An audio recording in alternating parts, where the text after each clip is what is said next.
iyadoo ay maalmihii la soo dhaafay qaraxyo istaba joog ah oo galaaftay nolosha dad badan ay ka dhacayeen magaalada Muqdisho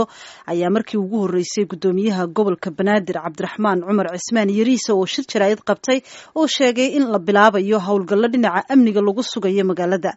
warbixin amuurahaasi ku saabsan waxa Muqdisho nooga soo diray wariyahayaga Xasan Kaafi Cabdiraxmaan Qoyste.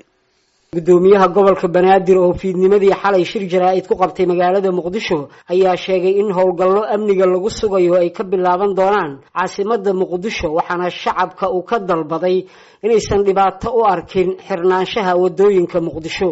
anaga maamulka gobolka dhannahay maamulka shacabka waxaan rabnaa shacabka iyo si alaal sidii shacabkeena lagu badbaadin lahaa oo xalaal wixii loo qaban lahaa in loo qabto si taas lagu suura geliyo maalmaha waxaan socday shirar amniga oo madaxda qarankana aan kula jirnay ujeedaduna ay ahayd sidii caasimadan amnigeedii loo xoojin lahaa loo sugi lahaa shacabkana ay u heli lahaayeen kalsooni buuxda arrintaas ku aadan si taas loo helo waxaa bilowday howlgallo ay ciidamada amnigu ay ka wadaan caasimadda waxaan rabnaa shacabku in howlgalladaas ay hay'adaha amniga kala shaqeeyaan u fududeeyaan u sahlaan si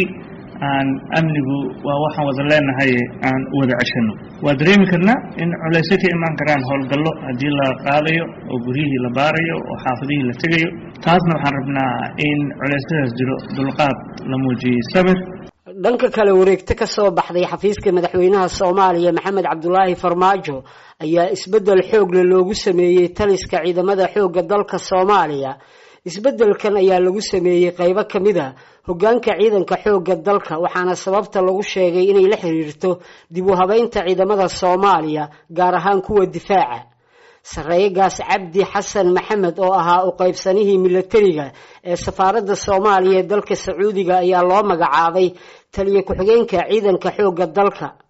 abaanduulihii hore ciidanka xoogga dalka Generaal Odawa Yuusuf Raage ayaa loo magacaabay taliyaha ciidanka lugta halka Generaal Cabdirashiid Cabdullaahi Shire loo magacaabay abaanduulaha ciidanka lugta.